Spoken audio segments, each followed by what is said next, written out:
بسم اللہ الرحمن الرحیم۔ منٹو کے ثانوی مجموعے نمرود کی خدائی سے ایک افسانہ پیش خدمت ہے جس کا عنوان ہے کھول دو۔ امرتسر سے اسپیشل ٹرین دوپہر 2 بجے کو چلی اور 8 گھنٹوں کے بعد مغل پورہ پہنچی۔ راستے میں کئی آدمی مارے گئے، متعدد زخمی ہوئے اور کچھ ادھر ادھر بھٹک گئے۔ صبح 10 بجے کیمپ کی ٹھنڈی زمین پر جب سراج الدین نے آنکھیں کھولیں اور اپنے چاروں طرف مردوں، عورتوں اور بچوں کا ایک متلاطم سمندر دیکھا تو اس کی سوچنے سمجھنے کی قوتیں اور بھی ضعیف ہو گئیں۔ وہ دیر تک گدلے آسمان کو ٹکٹکی باندھے دیکھتا رہا۔ یوں تو کیمپ میں ہر طرف شور برپا تھا، لیکن بوڑھے سراج الدین کے کان جیسے بند تھے، اسے کچھ سنائی نہیں دیتا تھا۔ کوئی اسے دیکھتا تو یہ خیال کرتا کہ وہ کسی گہری فکر میں غرق ہے، مگر ایسا نہیں تھا۔ اس کے ہوش و حواس شل تھے، اس کا سارا وجود خلا میں معلق تھا۔ گدلے آسمان کی طرف بغیر کسی ارادے کے دیکھتے دیکھتے سراج الدین کی نگاہیں سورج سے ٹکرائیں۔ تیز روشنی اس کے وجود کے رگ و ریشے میں اتر گئی اور وہ جاگ اٹھا۔ اوپر تلے اس کے دماغ پر کئی تصویریں دوڑ گئیں: لوٹ، آگ، بھاگم بھاگ، اسٹیشن، گولیاں، رات اور سکینہ۔ سراج الدین ایک دم اٹھ کھڑا ہوا اور پاگلوں کی طرح اس نے اپنے چاروں طرف پھیلے ہوئے انسانوں کے سمندر کو کھنگالنا شروع کیا۔ پورے 3 گھنٹے وہ سکینہ سکینہ پکارتا کیمپ کی خاک چھانتا رہا، مگر اسے اپنی جوان اکلوتی بیٹی کا کوئی پتہ نہ ملا۔ چاروں طرف ایک دھاندلی سی مچی تھی، کوئی اپنا بچہ ڈھونڈ رہا تھا، کوئی ماں، کوئی بیوی اور کوئی بیٹی۔ سراج الدین تھک ہار کر ایک طرف بیٹھ گیا اور حافظے پر زور دے کر سوچنے لگا کہ سکینہ اس سے کب اور کہاں جدا ہوئی، لیکن سوچتے سوچتے اس کا دماغ سکینہ کی ماں کی لاش پر جم جاتا، جس کی ساری انتڑیاں باہر نکلی ہوئی تھیں۔ اس سے آگے وہ اور کچھ نہ سوچ سکتا۔ سکینہ کی ماں مر چکی تھی، اس نے سراج الدین کی آنکھوں کے سامنے دم توڑا تھا، لیکن سکینہ کہاں تھی جس کے متعلق اس کی ماں نے مرتے ہوئے کہا تھا، مجھے چھوڑو اور سکینہ کو لے کر جلدی یہاں سے بھاگ جاؤ۔ سکینہ اس کے ساتھ ہی تھی، دونوں ننگے پاؤں بھاگ رہے تھے۔ سکینہ کا دوپٹہ گر پڑا تھا، اسے اٹھانے کے لیے اس نے رکنا چاہا تھا، مگر سکینہ نے چلا کر کہا تھا، ابا جی چھوڑیے، لیکن اس نے دوپٹہ اٹھا لیا تھا۔ یہ سوچتے سوچتے اس نے اپنے کوٹ کی ابھری ہوئی جیب کی طرف دیکھا اور اس میں ہاتھ ڈال کر ایک کپڑا نکالا۔ سکینہ کا وہی دوپٹہ تھا، لیکن سکینہ کہاں تھی؟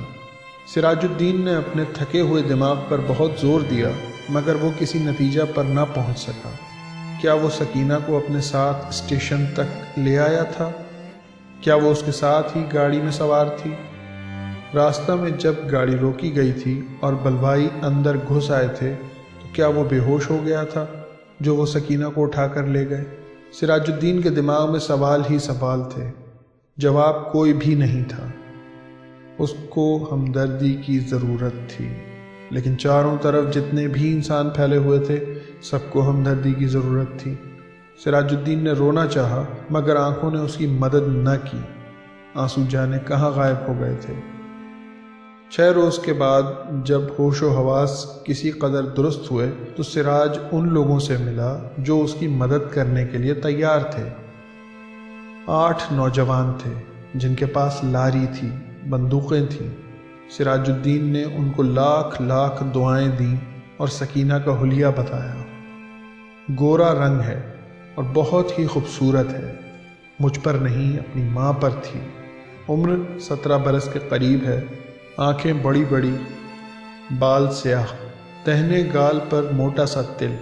میری اکلوتی لڑکی ہے، ڈھونڈ لاؤ، تمہارا خدا بھلا کرے گا۔ رضاکار نوجوانوں نے بڑے جذبے کے ساتھ بوڑھے سراج الدین کو یقین دلایا کہ اگر اس کی بیٹی زندہ ہوئی تو چند ہی دنوں میں اس کے پاس ہوگی۔ 8 نوجوانوں نے کوشش کی، جان ہتھیلی پر رکھ کر وہ امرتسر گئے۔ کئی عورتوں، کئی مردوں اور کئی بچوں کو نکال نکال کر انہوں نے محفوظ مقاموں پر پہنچایا۔ 10 روز گزر گئے، مگر انہیں سکینہ کہیں نہ ملی۔ ایک روز وہ اسی خدمت کے لیے لاری پر امرتسر جا رہے تھے کہ چھہرٹا کے پاس سڑک پر انہیں ایک لڑکی دکھائی دی۔ لاری کی آواز سن کر وہ بدکی اور بھاگنا شروع کر دیا۔ رضاکاروں نے موٹر روکی اور سب کے سب اس کے پیچھے بھاگے۔ ایک کھیت میں انہوں نے لڑکی کو پکڑ لیا۔ دیکھا تو بہت خوبصورت تھی، دہنے گال پر موٹا تل تھا۔ ایک لڑکے نے اس سے کہا، گھبراؤ نہیں، کیا تمہارا نام سکینہ ہے؟ لڑکی کا رنگ اور بھی زرد ہو گیا۔ اس نے کوئی جواب نہ دیا، لیکن جب تمام لڑکوں نے اسے دم دلاسا دیا تو اس کی وحشت دور ہوئی اور اس نے مان لیا کہ وہ سراج الدین کی بیٹی سکینہ ہے۔ 8 رضاکار نوجوانوں نے ہر طرح سکینہ کی دلجوئی کی، اسے کھانا کھلایا، دودھ پلایا اور لاری میں بٹھا دیا۔ ایک نے اپنا کوٹ اتار کر اسے دے دیا، کیونکہ دوپٹہ نہ ہونے کے باعث وہ بہت الجھن محسوس کر رہی تھی اور بار بار باہوں سے اپنے سینے کو ڈھانکنے کی ناکام کوشش میں مصروف تھی۔ کئی دن گزر گئے، سراج الدین کو سکینہ کی کوئی خبر نہ ملی۔ وہ دن بھر مختلف کیمپوں اور دفتروں کے چکر کاٹتا رہتا، لیکن کہیں سے بھی اس کی بیٹی کا پتہ نہ چلا۔ رات کو بہت دیر تک ان رضاکار نوجوانوں کی کامیابی کے لیے دعائیں مانگتا رہتا، جنہوں نے اس کو یقین دلایا تھا کہ اگر سکینہ زندہ ہوئی تو چند دنوں ہی میں وہ اسے ڈھونڈ نکالیں گے۔ ایک روز سراج الدین نے کیمپ میں ان نوجوان رضاکاروں کو دیکھا، لاری میں بیٹھے تھے۔ سراج الدین بھاگا بھاگا ان کے پاس گیا۔ لاری چلنے ہی والی تھی کہ اس نے پوچھا، بیٹا میری سکینہ کا پتہ چلا؟ سب نے یک زبان ہو کر کہا، چل جائے گا چل جائے گا، اور لاری چلا دی۔ سراج الدین نے ایک بار پھر ان نوجوانوں کی کامیابی کے لیے دعا مانگی اور اس کا جی کسی قدر ہلکا ہو گیا۔ شام کے قریب کیمپ میں جہاں سراج الدین بیٹھا تھا، اس کے پاس ہی کچھ گڑبڑ سی ہوئی۔ 4 آدمی کچھ اٹھا کر لا رہے تھے۔ اس نے دریافت کیا تو معلوم ہوا کہ ایک لڑکی ریلوے لائن کے پاس بے ہوش پڑی تھی۔ لوگ اسے اٹھا کر لائے ہیں۔ سراج الدین ان کے پیچھے پیچھے ہو لیا۔ لوگوں نے لڑکی کو ہسپتال والوں کے سپرد کیا اور چلے گئے۔ کچھ دیر وہ ایسے ہی ہسپتال کے باہر گڑے ہوئے لکڑی کے کھمبے کے ساتھ لگ کر کھڑا رہا، پھر آہستہ آہستہ اندر چلا گیا۔ کمرے میں کوئی بھی نہیں تھا۔ ایک اسٹریچر تھا جس پر ایک لاش پڑی تھی۔ سراج الدین چھوٹے چھوٹے قدم اٹھاتا اس کی طرف بڑھا۔ کمرے میں دفتن روشنی ہوئی۔ سراج الدین نے لاش کے زرد چہرے پر چمکتا ہوا تل دیکھا اور چلایا، سکینہ! جس ڈاکٹر نے کمرے میں روشنی کی تھی، سراج الدین سے پوچھا، کیا ہے؟ سراج الدین کے حلق سے صرف اسی قدر نکل سکا، جی میں اس کا باپ ہوں۔ ڈاکٹر نے اسٹریچر پر پڑی ہوئی لاش کی طرف دیکھا، اس کی نبض ٹٹولی اور سراج الدین سے کہا، کھڑکی کھول دو۔ سکینہ کے مردہ جسم میں جنبش پیدا ہوئی۔ بے جان ہاتھوں سے اس نے ازار بند کھولا اور شلوار نیچے سرکا دی۔ بوڑھا سراج الدین خوشی سے چلایا، زندہ ہے، میری بیٹی زندہ ہے۔ ڈاکٹر سر سے پیر تک پسینے میں غرق ہو گیا۔ شکریہ۔